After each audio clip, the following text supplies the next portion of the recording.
Bom dia a todas, todos os associados do IBEF, profissionais do agronegócio e das respectivas cadeias produtivas.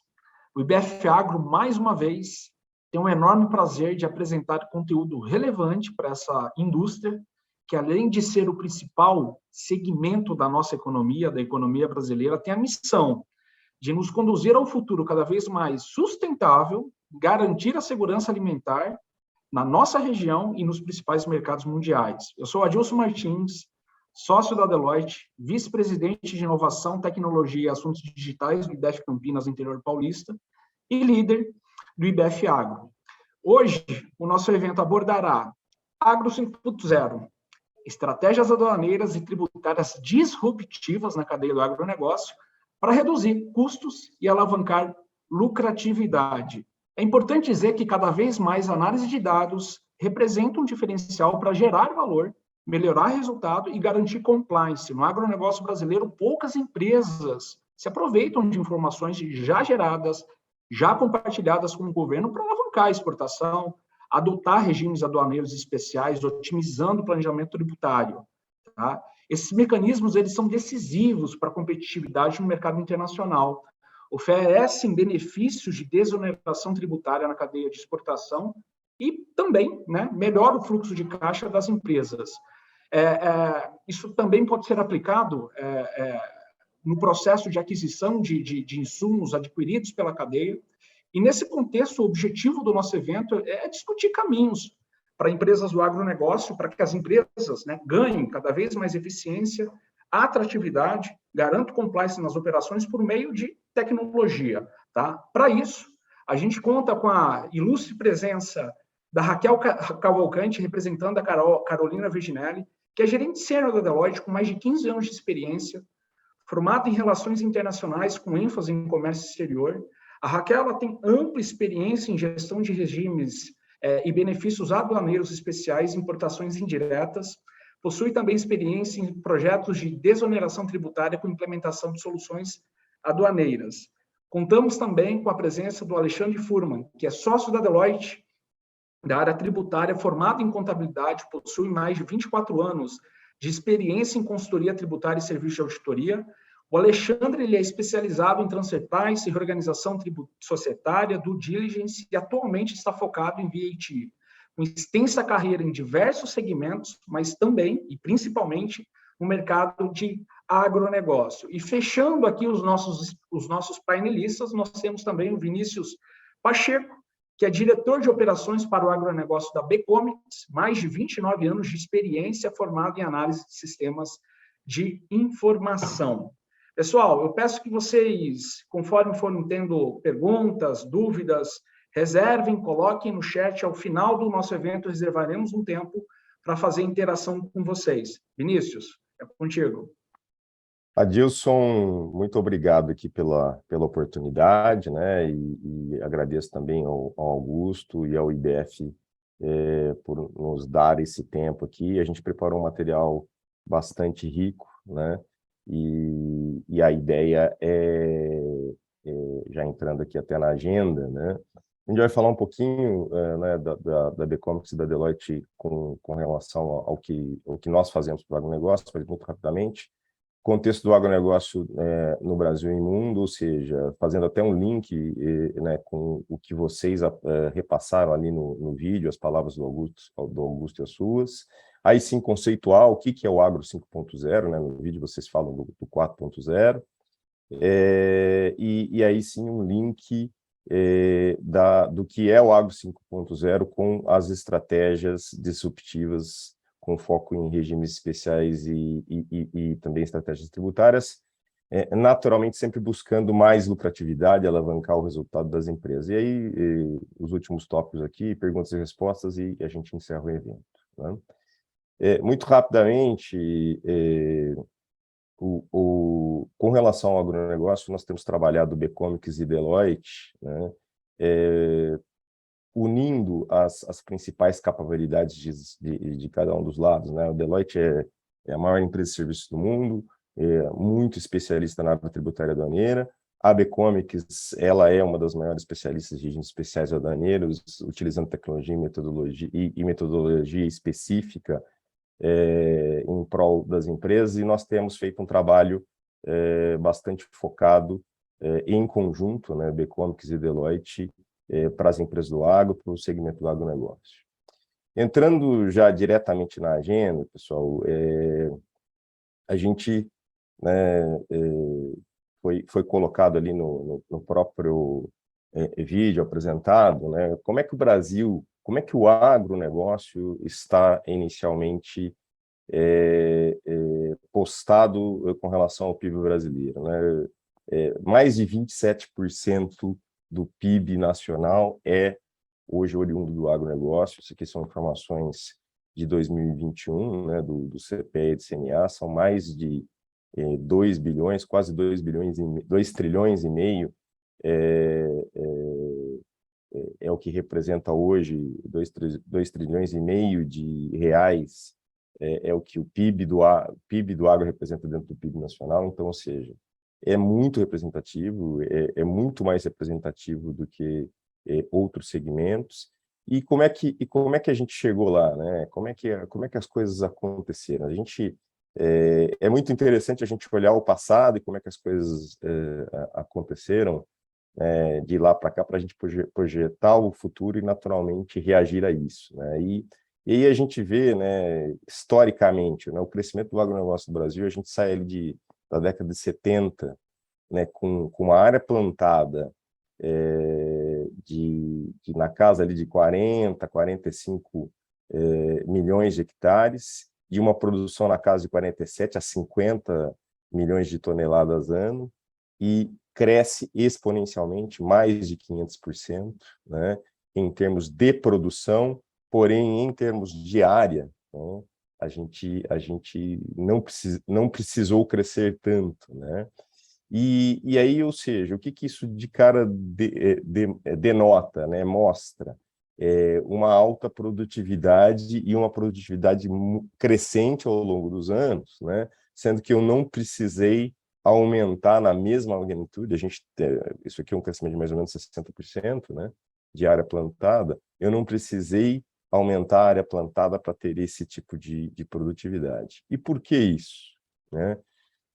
Estudos mostram que basicamente eu consigo aumentar, o Brasil aumentou essa produtividade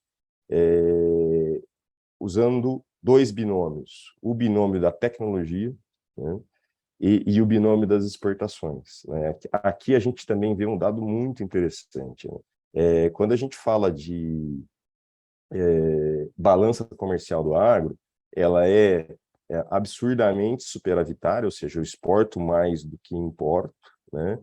E isso, os estudos mostram também que, juntamente com tecnologia, foi o que nos levou a ter um crescimento da produtividade e até do posicionamento do Brasil com relação ao mundo em termos de fornecimento de alimentos. E aí, fazendo um link exatamente com esse ponto, né? Como é que o Brasil, né? Vamos lá, o agro no Brasil chegando aí a quase 30% do PIB. E como é que o Brasil está posicionado com relação a fornecedor, né, e produtor das diversas commodities? Então, aqui, né, diferentemente de outros segmentos e até de outras questões aqui no Brasil, aqui a gente só tira 10, né? Nós somos o maior produtor de açúcar, o maior produtor de café, suco de laranja, soja, carne bovina em segundo lugar, carne de frango em terceiro, milho em terceiro, carne suína em quarto. E em termos de exportação, né, nós estamos falando que nós também praticamente somos primeiro ou segundo aqui em quase todos as commodities, com um share, né, muito relevante aqui. Veja no caso do suco de laranja, que praticamente o mercado de suco de laranja, né, global é nosso, né? E também com percentuais aqui bastante relevantes em todos os segmentos. Então, também ainda explorando um pouco mais os dados com relação à exportação, nós estamos falando, né, de que nós somos líderes, né, nos diversos segmentos, e crescemos muito fortemente também, como vocês podem ver aqui, em termos de exportação, por exemplo, de 90 para cá, né? Em 90, a gente exportava 13 bilhões de dólares, 2021, quase 121 bilhões de dólares. E vejam, né, que também, naturalmente, a gente cresceu em termos de exportação em praticamente todos os segmentos, né, mas a gente vê aqui que açúcar, né, açúcar e álcool, produtos florestais, carnes, especialmente grãos, e aqui falando de soja, né, a gente teve um crescimento muito relevante, né, aí considerando os diversos anos. E para quem nós vendemos? Quem são os nossos maiores consumidores, né? Os nossos maiores consumidores, basicamente, nós estamos falando da Ásia, e incluindo China e não só China, na sequência União Europeia, na sequência né, Emirados Árabes, né, o Oriente Médio, e aí, com menos relevância, aqui, basicamente, as Américas e a África. Mas vejam que aqui está o nosso maior mercado consumidor para quem nós exportamos, né? Isso também, né, foi crescendo e foi mudando ao longo do tempo, alinhado com o que nós já sabemos, né? Ou seja, a Ásia, em função do crescimento populacional, em função de mudança, né, e ascensão da classe média, crescendo e consumindo cada vez mais alimentos, né? Esse gráfico aqui também, ele é muito interessante e mostra como é que o Brasil, né, rapidamente, ou melhor, de 90 para cá, né, mudou o seu posicionamento, né? Ou seja, aqui nossa balança comercial de né, considerando exportação, estamos falando de 7,1 bilhões ali, na década de 90, e olha para onde nós chegamos aqui em 18, ou seja, quem são os maiores consumidores? Ou seja, um crescimento vertiginoso e uma dependência e uma necessidade cada vez maior aqui da Ásia, né, de comprar e de importar commodities agrícolas, e o Brasil aqui disparadamente é o líder mundial em termos de produção. E aí, o que deve acontecer daqui para frente? Eu acho que isso também é outro ponto relevante que vai se conectar aqui com o principal tema da nossa apresentação. O Brasil vai continuar, isso aqui são as projeções até 2031, né? O Brasil vai continuar crescendo, tanto em termos de produção quanto de área plantada, que a gente está falando de grãos, né? E aqui a gente está falando na sequência aqui de carnes, né? Mas, ou seja, nós continuaremos crescendo fortemente, né? Percentuais acima de 20% praticamente em todos os segmentos, e continuaremos também crescendo a área plantada, né? Isso aqui a gente falando de grãos, falando de cana-de-açúcar também, um crescimento bastante importante até 2030. Produção de etanol a partir de milho, crescimento também muito forte, né? Ou seja, nós continuaremos crescendo com relação à produção, e continuaremos também crescendo com relação às exportações. Vejam aqui, né? Aqui as principais produtos da pauta exportadora, né? Nós vamos ter crescimentos aqui todos acima de 20%, em algumas situações em quase 50%, né? Ou seja, o Brasil vai se projetar cada vez mais como o fornecedor de alimentos do mundo. E por que isso é importante também? Acho que temos que todos ter em mente, né? Quando a gente olha, né, com relação a como é que o mundo vai crescer, a quantidade de pessoas vai crescer, a gente deve chegar em 2023 em 8 bilhões de pessoas, e até 2050 em 10 bilhões de pessoas. A gente também tem uma tendência forte de ter uma população cada vez mais urbana, né? Ou seja, uma população que é cada vez mais urbana, que ascende cada vez mais a classe média, vai precisar se alimentar e vai consumir mais alimento, né? E o que isso também outro dado importante, né? Além desse crescimento populacional e da ascensão, né, e da mudança geográfica das pessoas para as cidades, a gente vai ter um crescimento também bastante forte da renda per capita, né? Ou seja, com mais renda, uma classe média cada vez maior, cada vez mais forte, você naturalmente vai comer melhor, você naturalmente vai demandar mais alimento, né? E todos esses dados, eles indicam o que para nós aqui no Brasil, isso é muito importante. A demanda de alimentos ela está contratada, né? O mundo vai precisar de alimento, não tem como se fugir disso, né? E o Brasil hoje, já temos estudos indicando que nós já alimentamos mais de 10% da população e a gente pode chegar e vai ter que chegar aí nessa casa de 40% justamente para atender essa demanda contratada. Ou seja, o Brasil é o maior player no segmento e deve se consolidar como o player disparado, se torna um player ainda mais estratégico, né? E o que é muito importante a gente levar em consideração?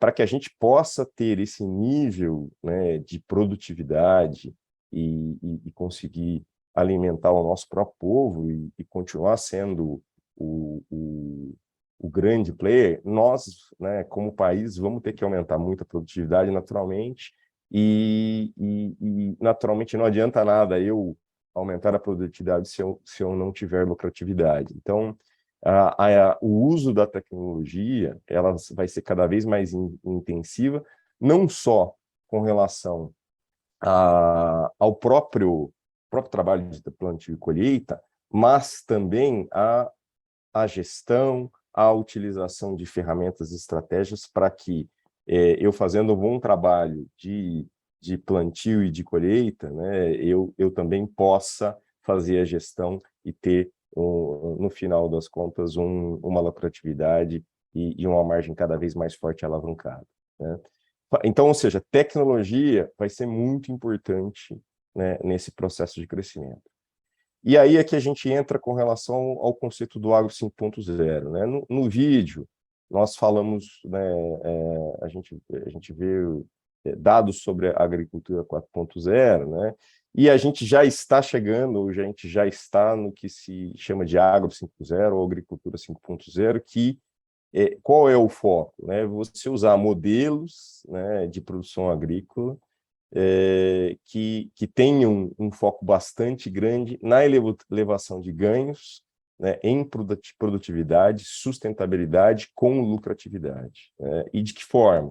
Usando as tecnologias mais avançadas, robótica, biotecnologia, machine learning, IA, inteligência artificial, e tudo isso naturalmente leva a um uso muito forte, muito intensivo de dados, né?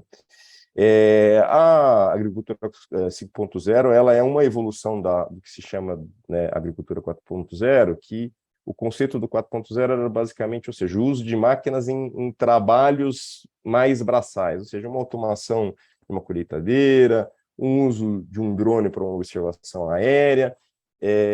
Mas agora, qual é a ideia? É que na quinta revolução você use os dados desse maquinário, você use efetivamente todos os dados que você tem, não só do maquinário, mas dentro da sua empresa, para buscar o máximo de oportunidades em todas as áreas que a empresa e que as empresas do agro naturalmente tenham disponíveis para que você busque essa produtividade, essa lucratividade, essa alavancagem de margem.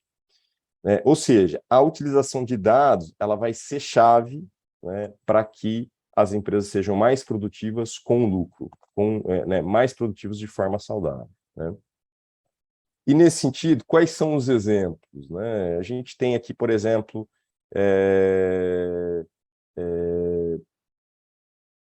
usar os dados das máquinas para você antever manutenção delas próprias e até o grau de produtividade. Então, o 5G vai nos ajudar muito, mas a gente já consegue fazer uso desses dados, dessas informações com a tecnologia que a gente tem hoje. Eu acho que o monitoramento de pragas, né, e o controle da plantação como um todo por meio de IA, né, usando aqui robôs e drones e imagens via satélite para se monitorar isso, interpretar esses dados, inclusive aqui indicar aonde eu devo eu devo usar defensivos e fertilizantes, que tipo, que quantidade. Então, isso já é feito e está sendo cada vez mais feito, e integrando sistemas para que isso possa ser feito de uma forma cada vez mais efetiva. A gente também usando, né, os próprios sistemas de controle internos, né, das empresas, os ERPs e outros sistemas satélites, para interpretar esses dados e já prever, né, o que deve acontecer nas próximas safras. Então, isso, ou seja, você vai interligando aquilo que é efetivamente aplicado na produção e na colheita, e tentando ter previsibilidade. E aí o último ponto, que tem tudo a ver com as estratégias que a gente vai apresentar na sequência, por que não utilizar os próprios dados que as empresas já têm, que inclusive aqui no caso do Brasil, organizar.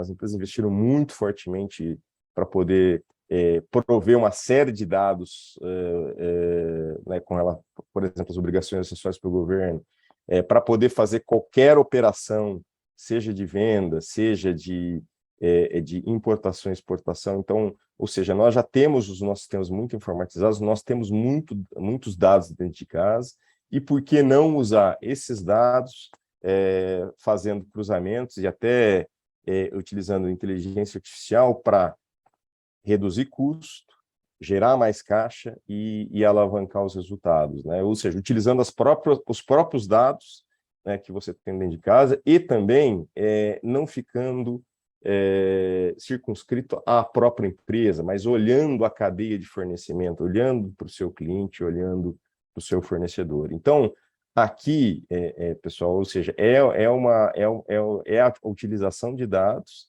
onde, a partir desses dados, existem estratégias, né, que podem ser aplicadas para justamente trazer ainda mais lucratividade para as empresas.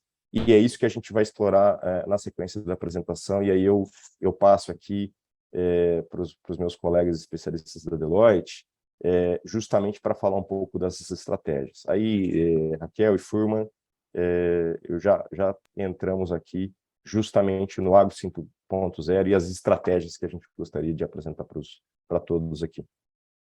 Bom, Vinícius, Becomex, antes de mais nada, queria agradecer a vocês, né, por essa contextualização em relação, acho que a representatividade do agronegócio, né, acho que ter a noção da importância do segmento do agronegócio, quando a gente pensa na balança comercial exportadora, né, na economia do país, geração de emprego, renda, é muito importante que estejamos todos numa mesma página, né, para a gente tentar, a partir daí, dessa grandiosidade, demonstrar as estratégias, né, as quais aqui a gente observou, que a gente vem observando, né, que a gente entende aí que talvez seja uma nova revolução do agronegócio, né, com a implementação de uma gestão eficiente na cadeia produtiva de exportação.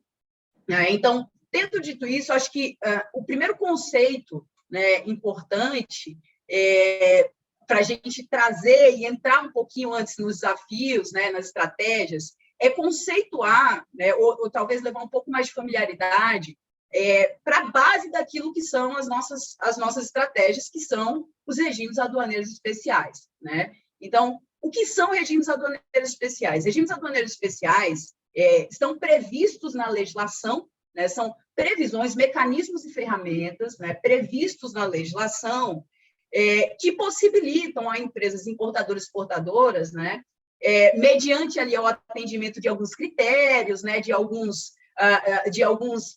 pré-requisitos, né, para que essas empresas elas tenham, dada este regime, algum tipo de otimização, ganho de caixa, ganho de fluxo, que ela tenha a sua operação de importação e exportação, normalmente, quando cumulada, né, que ela tenha algum tipo de benefício mediante a utilização do regime aduaneiro especial, né?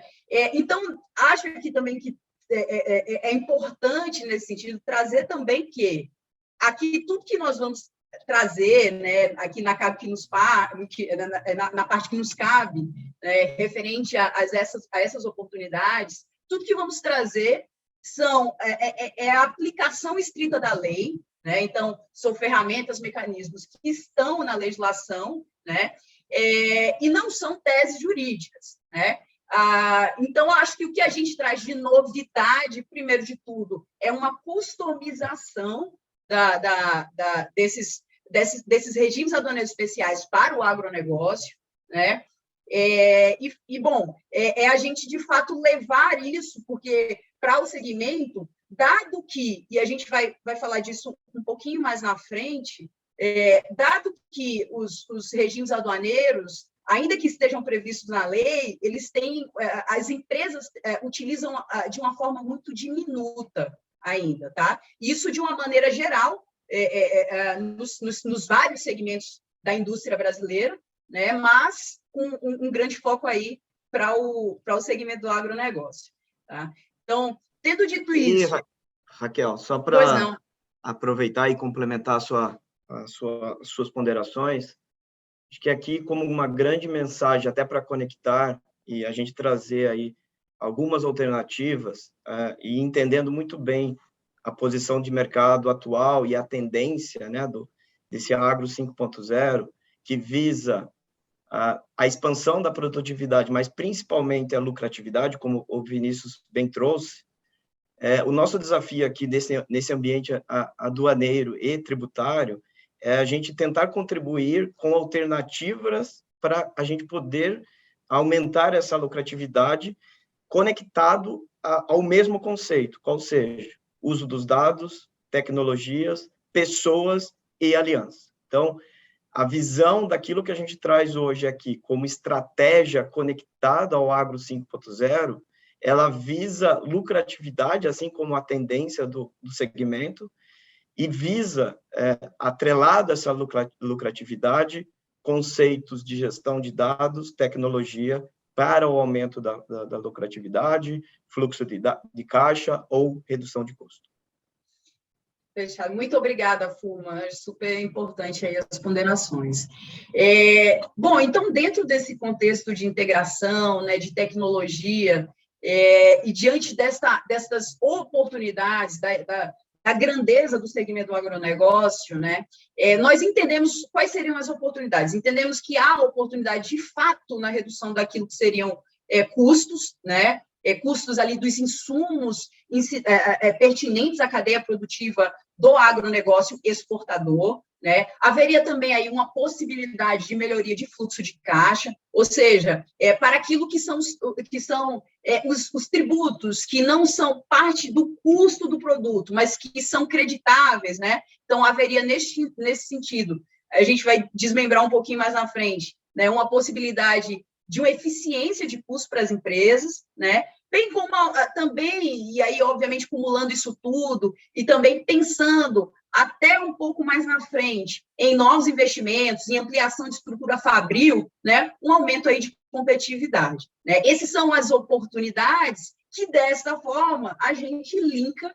né? A gente faz esse link aí com as estratégias, Vini, se você puder ainda deixar no slide anterior, né? Nós fazemos link com as estratégias, né? Que vou aí depois pormenorizar, eu vou aqui sumarizar, mas depois entro no detalhe em cada uma das estratégias que trouxemos aqui como sendo as principais, né? Primeira seria, efetivamente, a gestão na aquisição de insumo, ou seja, como comentei, né, você considerar os insumos de uma forma integrada, de ponta a ponta, não apenas para aquele que é o fornecedor, produtor, exportador, mas também aquele seria o fornecedor, né, o insumo, até eventualmente chegando ali à cooperativa, né, então fazer uma gestão eficiente nesse sentido, olhando, obviamente, sempre sob a ótica tributária, né? Fazer uma gestão, ou seja, eu diria fazer uma inclusão de bens que chamamos de consumível, né, para uso e consumo, que a uma primeira vista não seriam bens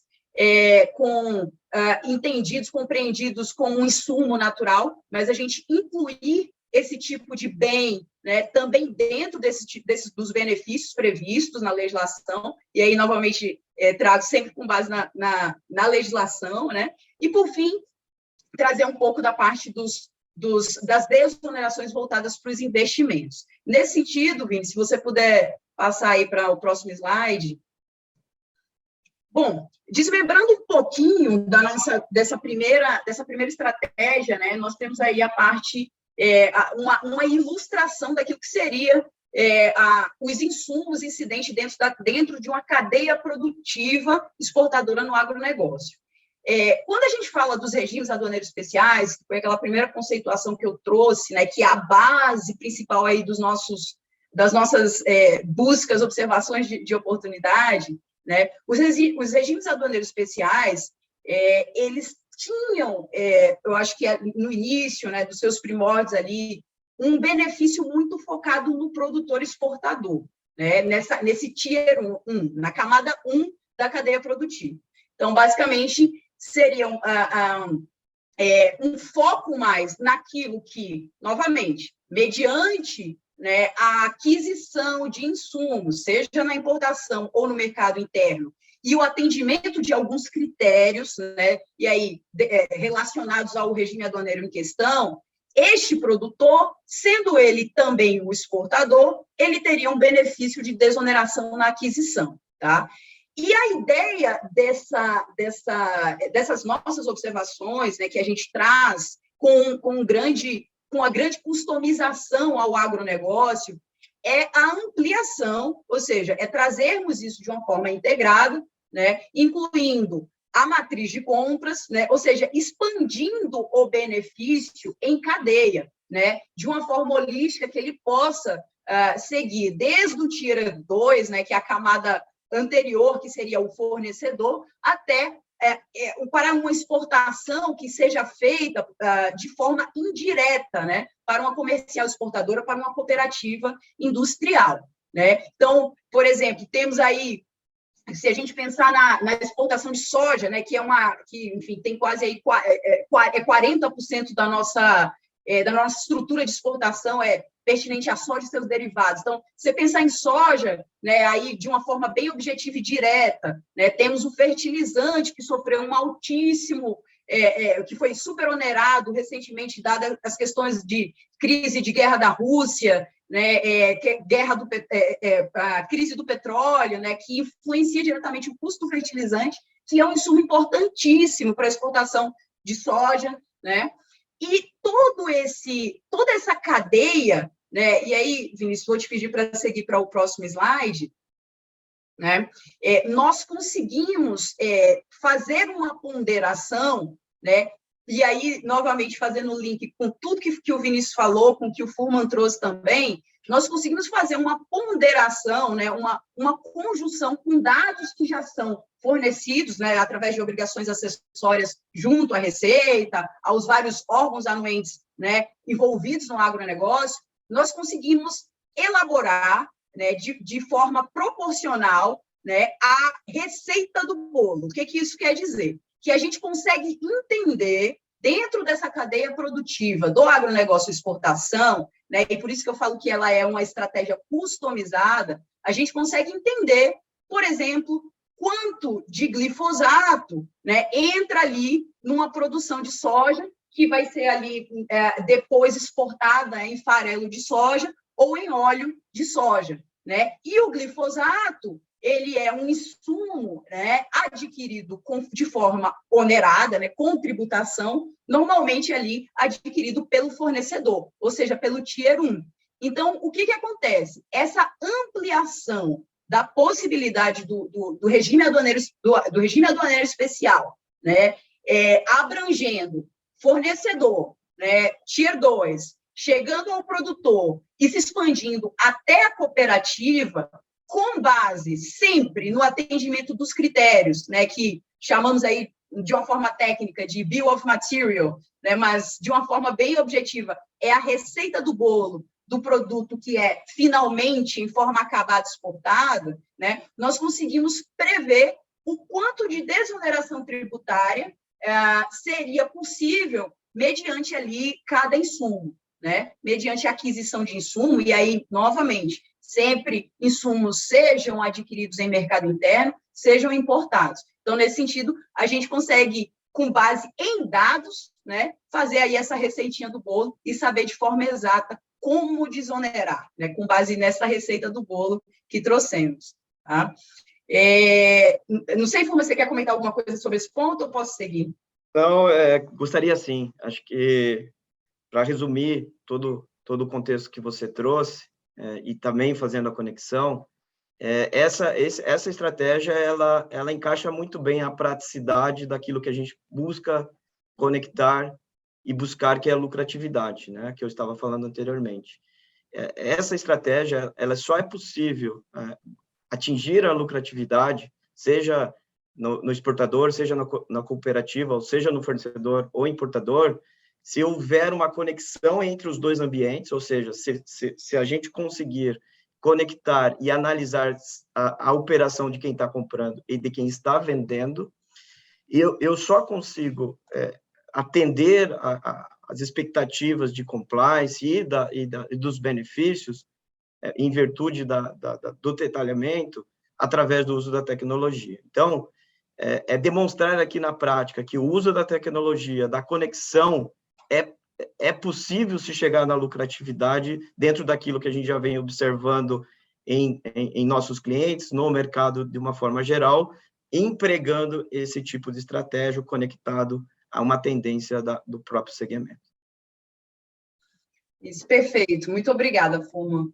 Então, é isso, pessoal. Através desta gestão eficiente, olhando para aqueles tributos, né, que são ali incidentes, sei lá, quando a gente pensa, por exemplo, em importação, né, no imposto de importação adicional do frete da Marinha Mercante, que são tributos e despesas que compõem efetivamente o custeio de um produto que é ao fim exportado, isso daí, a desoneração, seja no Tier 2, seja no Tier 1, né, essa desoneração, ela impacta diretamente no custeio, ou seja, ela vai trazer uma lucratividade ali na linha final efetiva do bem exportado, e né, uma redução de custo, né, um ganho em cadeia, né? Ou, como falamos também na parte de fluxo de caixa, para outros tributos que não são, né, que não compõem ali o custo, né, o IPI, PIS, COFINS, que não compõem efetivamente custo do produto, né, por serem, ao fim, creditáveis, mas a suspensão desses tributos no momento da aquisição faz com que as empresas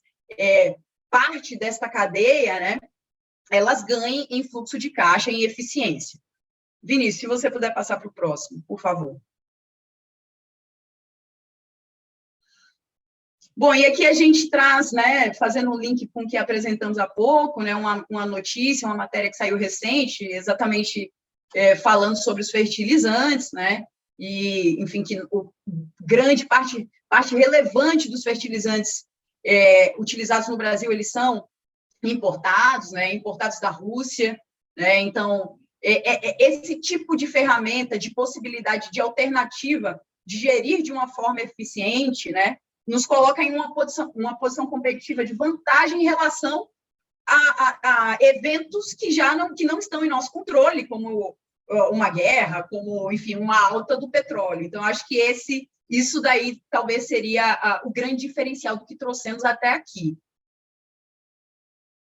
Se você puder. Bom, passamos aí também, né, outra informação com relação a insumos, então, insumos dispara, né, preocupa produtores de hortaliça, fertilizantes novamente, né?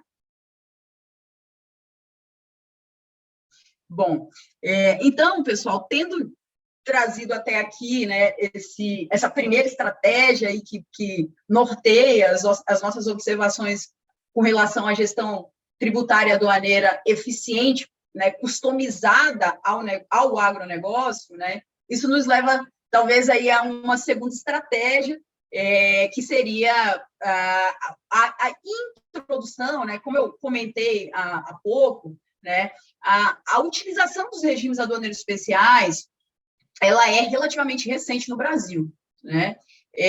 Enfim, começou ali na década de 90, né? E os regimes aduaneiros especiais, eles foram e eles estão em linha com outras iniciativas do comércio exterior, eles estão em constante modernização, né? Eles estão se modernizando e se atualizando para atender novas demandas de mercado, né? Para facilitar cada vez mais o comércio.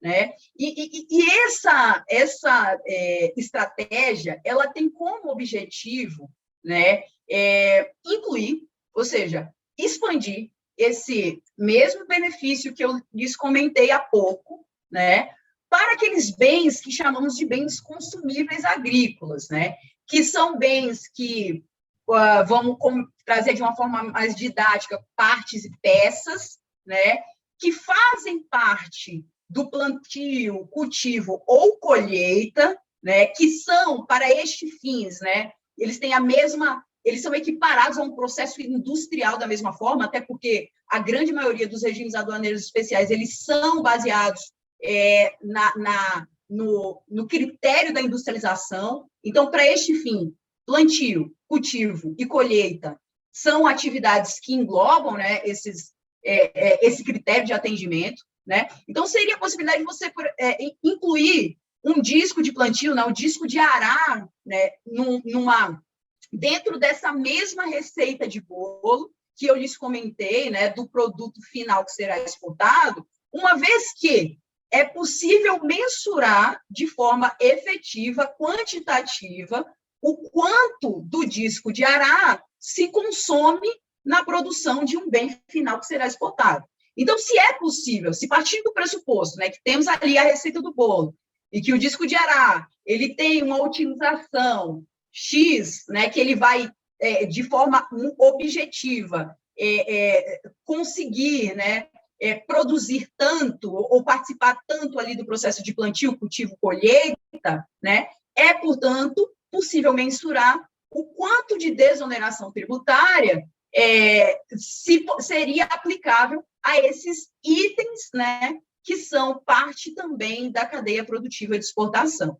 Da mesma forma, lona dupla face, né, o fuso direito. Então, são, fazendo aí, trazendo de uma forma mais didática, mais objetiva, seriam partes e peças incorporados, né, as máquinas do processo de plantio, cultivo e colheita, né, que tem uma vida útil determinada, aplicada ao processo produtivo e com a capacidade de se mensurar, né, a utilização, né, dentro dessa receita do bolo que chamamos, né, novamente, bill of material, do produto que é, ao fim, exportado. Furman, não sei se você quer trazer. Não, pode seguir, Raquel, até pelo benefício do nosso tempo, que ele é curto em razão de todas as estratégias, de todos os conteúdos e detalhamento, mas Fechado. Acho que ficou muito claro essa segunda estratégia, podemos partir para a terceira. Fechado. Então, aqui, né, temos, né, a justiça garante a drawback a peças e máquinas, então, um pouco do que trouxemos aqui, só para trazer a notícia também, né?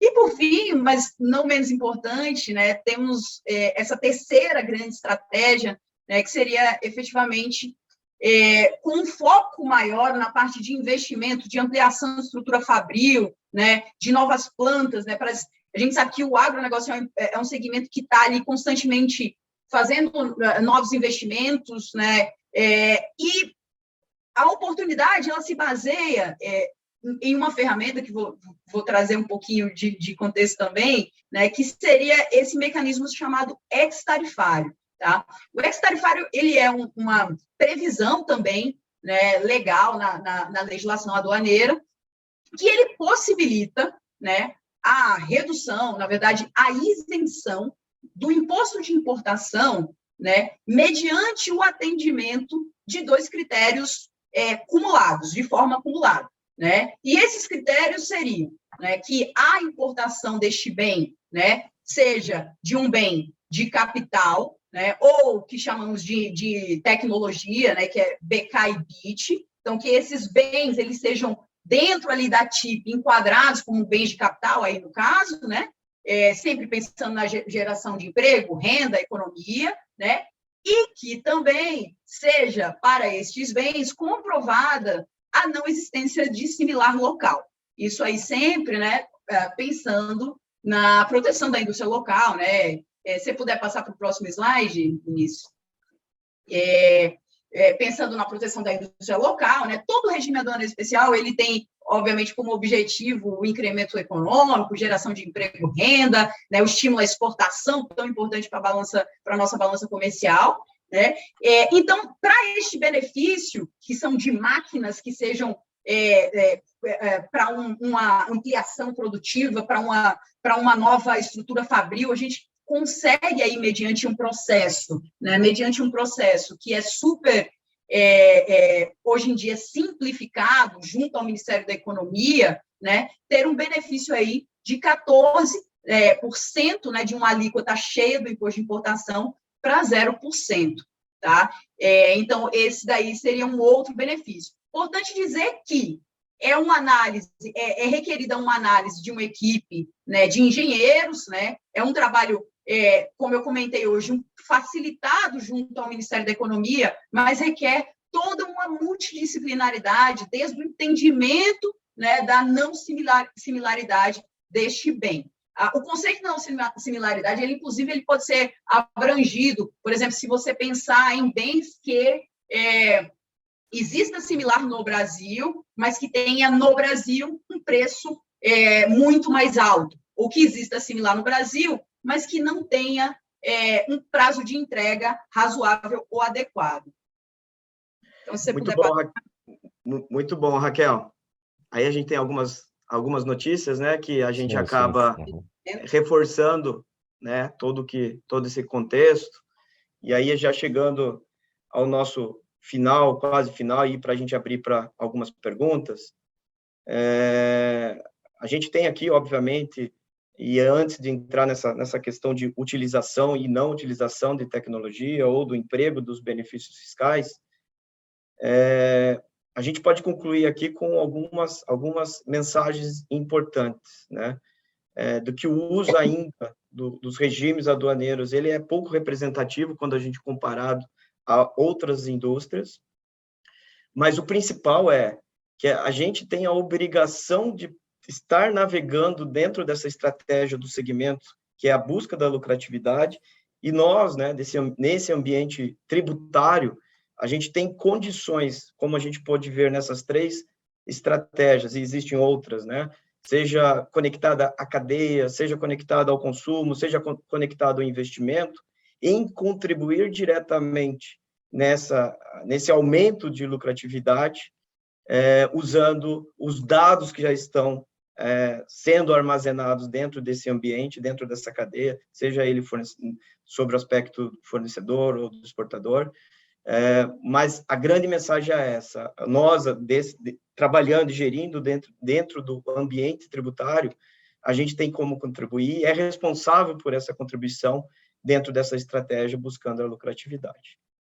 Acho que agora a gente poderia, aí, Adilson, abrir o espaço para perguntas, e já de forma antecipada eu agradeço a todos aí pela presença e pela explanação dos conteúdos. Perfeito. Pessoal, primeiro fica aqui meu agradecimento, né? Uma apresentação muito rica em conteúdo, né? Uma explicação muito clara de como se utilizar dessas estratégias. Recebi diversas mensagens aqui no direct elogiando as informações e também como pode ser explorado, né? Tenho certeza que gerou impacto.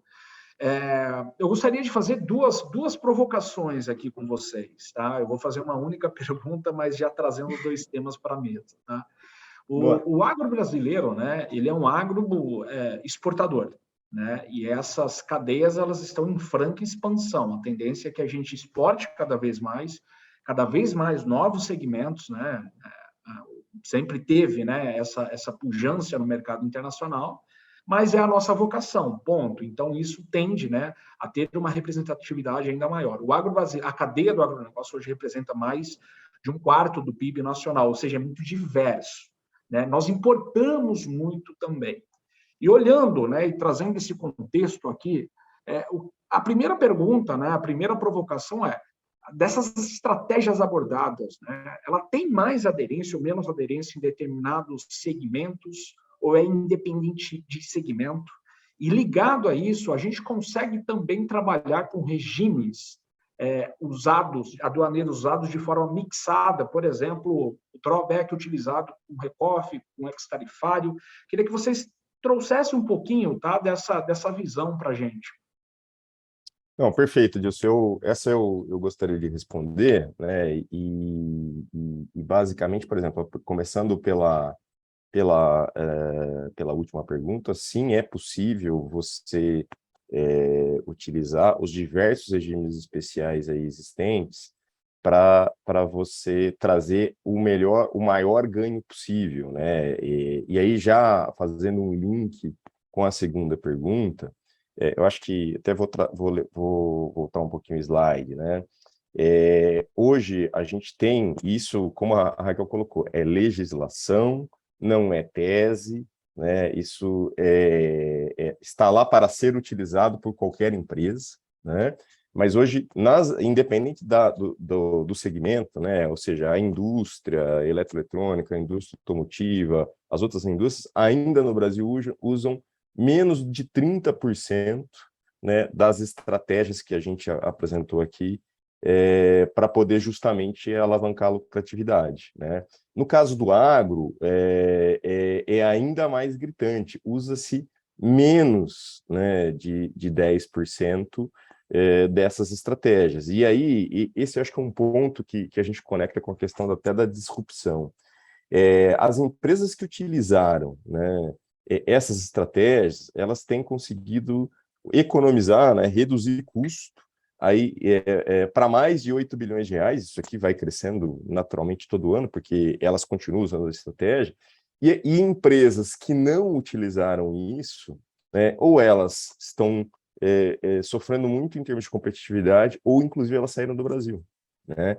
E aí, entrando com relação a quais segmentos existe mais aderência, existe uma alta aderência no agro. O ponto é que,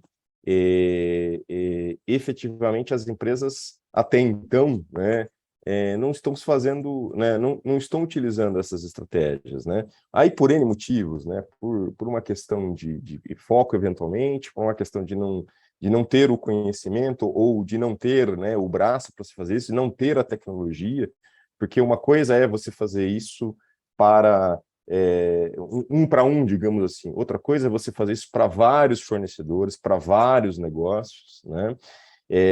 Para vários insumos, para várias localidades. Então, E aí, Vinícius, ajudando aí, desculpe te interromper, pode falar.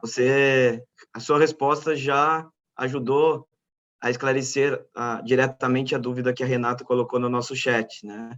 Ela nos perguntou justamente o que você acabou de colocar, e aí só complementando, já que você colocou de uma forma bastante objetiva os porquês, né? E ela coloca aqui a questão do como e quais são os recursos. É óbvio, o emprego de uma tecnologia, de um sistema o qual desenvolvemos, ele é importante, né? Ou a ser desenvolvido, ele é importante para conectar, quando a gente fala em cadeia, principalmente, mas os dados, isso é importante deixar claro e reforçar, os dados são dados já inerentes à própria operação, já são dados que são informados para a Receita Federal, tais como SPED fiscal, SPED contribuições, informações através do radar. Então, sendo bastante objetivo, Renata, e complementando o que o Vinícius colocou, os dados, eles são extraídos da própria gestão das companhias. Os dados já são de vocês, né? O ponto é, como é que eu conecto isso, como é que eu analiso isso, né, para justamente verificar o seguinte, puxa, eu consigo reduzir o meu custo considerando a utilização disso que está, inclusive, na lei, mas como é que eu faço isso de forma ótima, né? A gente também provavelmente vai ter aqui na audiência, e a gente tem encontrado, né? Empresas, não, eu já faço drawback. Mas você já faz o drawback na cadeia? Não. Por quê? Porque eu talvez só olho primeiro para a minha operação, e segundo, eu não parei para olhar e não tenho talvez a tecnologia e o conhecimento para justamente linkar a cadeia, né? E aí é o que eu coloquei. Hoje tem segmentos, eu vou citar o segmento da indústria automotiva que não vive sem isso, né? Porque realmente o ganho é na casa de milhões de reais todos os anos, né, de forma legal, com compliance, com tecnologia, para que para que as coisas aconteçam, ou seja, a cadeia automotiva hoje, né, não vive sem isso.